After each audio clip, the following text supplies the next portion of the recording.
Hey everybody, it's your old pal Chuck, and I'm back with another review. This is a figure I really wasn't thinking about reviewing, but I it popped up on Amazon, and I just kind of figured, well, why not? And this is Transformers Earthspark Deluxe Class Shockwave.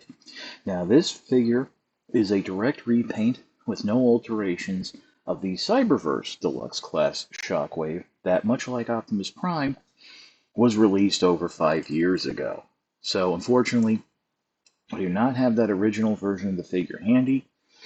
It's packed away. It's been packed away. I have to say, this is. I wonder if with these figures, and specifically Shockwave, this is like a record for the longest amount of time between releases of the same mold. Because as far as I can remember, there were no repaints of the Deluxe Shockwave during Cyberverse, and I think there has to be some limits as to how long Hasbro can go between using a mold, because it is, a bit much that I would have to keep track of, like, a figure now that I have to think, well, 5 years from now, 6 years from now, is this going to be reused for something but whatever. As I said, I got this off of Amazon. Here's the caveat, though. Shockwave and Deluxe Optimus Prime, who we've already looked at, um, are being listed under their code names. Now, I don't know what Amazon's doing, but you have to specifically look for their code names.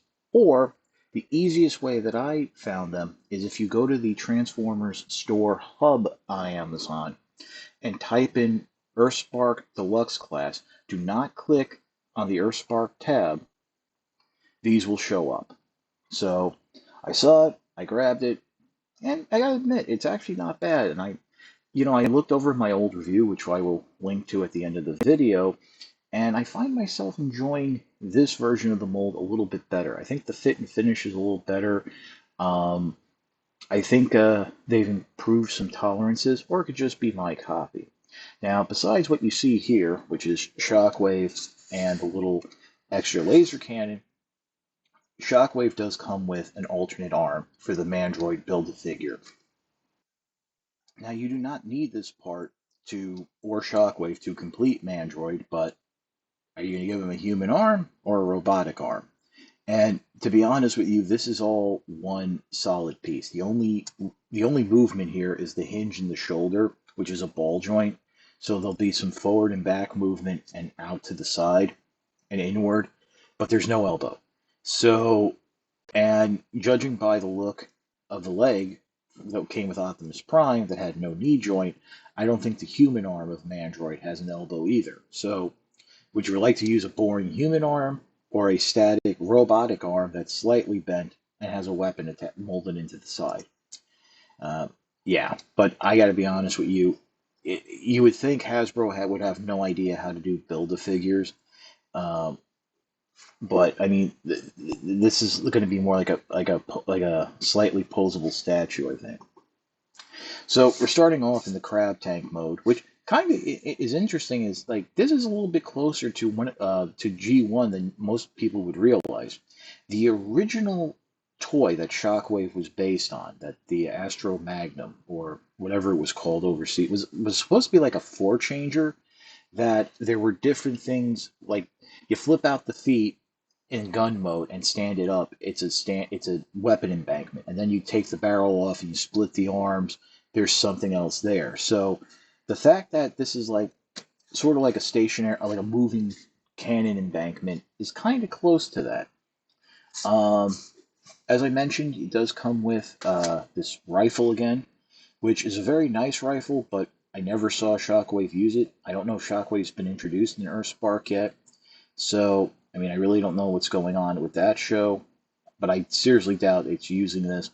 And unfortunately, Shockwave does not come with the blast effects that the original figure did. So, nothing to peg on here, nothing to peg on here, even though they still have the ports. I guess the Mandroid Build-A-Figure, took up that part of the budget.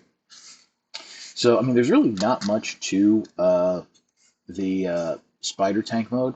And seeing as how when I went back and reviewed my original review, we went from robot to vehicle. I'll just do the transformation now and do vehicle to robot. So the first thing you want to do is unpeg the first thing you want to do is remove the cannon from the side here. The next step is you want to unpeg the main turret from the backpack there. Now they do show you in the instructions removing the whole tube, like the whole thing, and then reattaching it. You can basically leave it on. So lift this up. The next step really is just straighten out the limbs for the tank mode, including back here, which are the feet of robot mode. Go ahead and rotate that around. Next, what you want to do is, I guess you can bring the, well, actually, no, don't bring the arms down yet.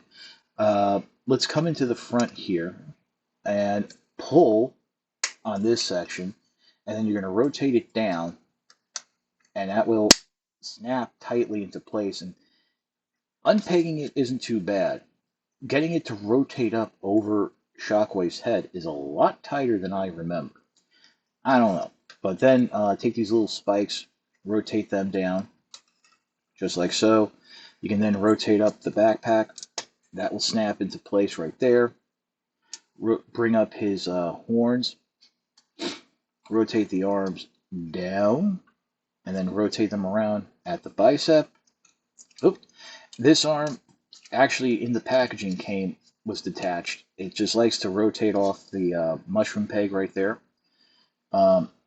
Rotate the spider feet, the tank feet down, spider tank feet down.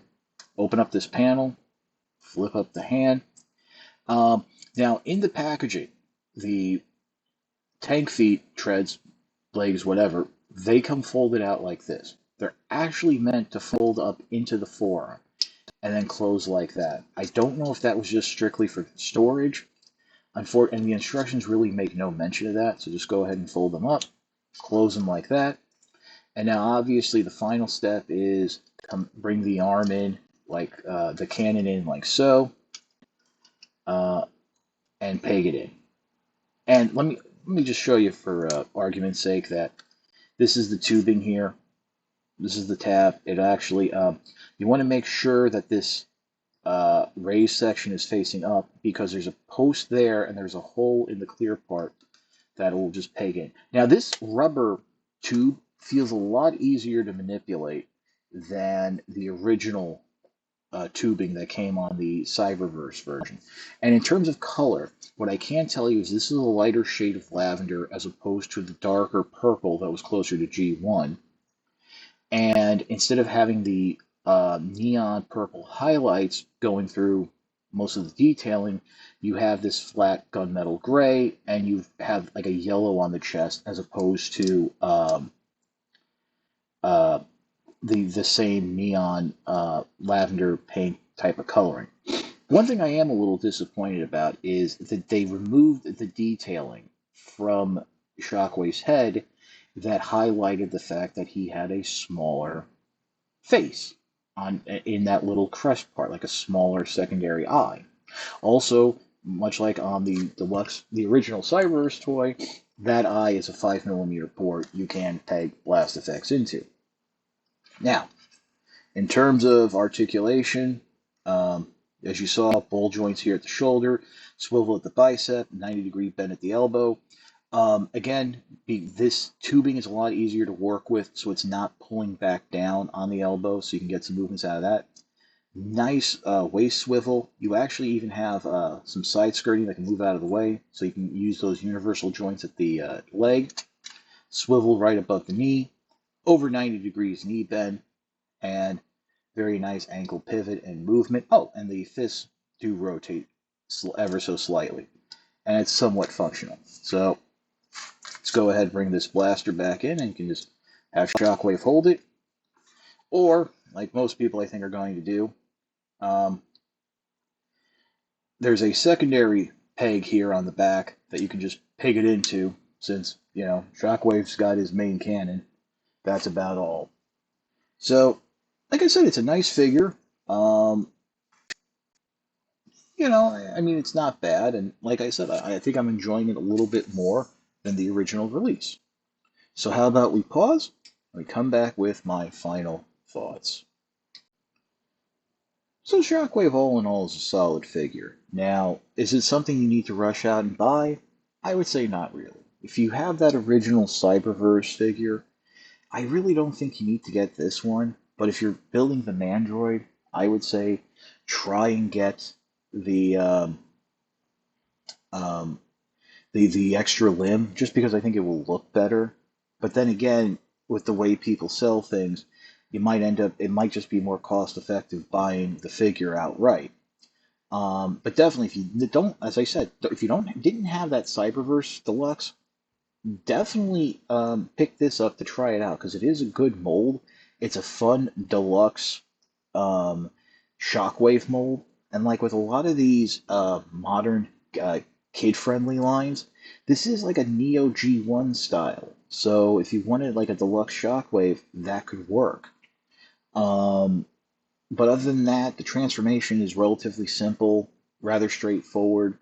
I appreciate the included accessories, and it does what it has to do. And I think, you know, and I said this before, when you usually run the gamut of having great or bad figures, we really need a lot more good figures to fill up that mid space. And Shockwave is a good figure. So that's about it for the review. If you like this review, please consider liking, commenting, and subscribing. While I will always appreciate the views, the likes, comments, and subscriptions help to communicate to YouTube through the algorithms that my channel should be exalted and held upon high. If you want to make the ultimate sign of support, I do have a Patreon. It is www.patreon.com/chuckdog1999. All I ask for is $1 a month, $12 a year. No thrills, no tiers, no special rewards. All you're doing is helping me help you to help me help you bring figures like this to you, as well as keeping up the infrastructure of the channel. I would like to take a moment now to thank all the new subscribers who joined me during the Rise of the Beast reviews. I hope you guys are sticking around and checking out these other reviews, as I do cover the wide gamut of Transformers and on occasion other robot transforming lines and the occasional action figure. I say occasional because, well, those don't really get the views that I need. But as I always say, if you can't swing the Patreon, because I know times are a little weird and tough right now, your views are more than thanks enough. Patreon is just the cherry on top of an already generous Sunday. So, this is your old pal Chuck for Shockwave. We will see you next time.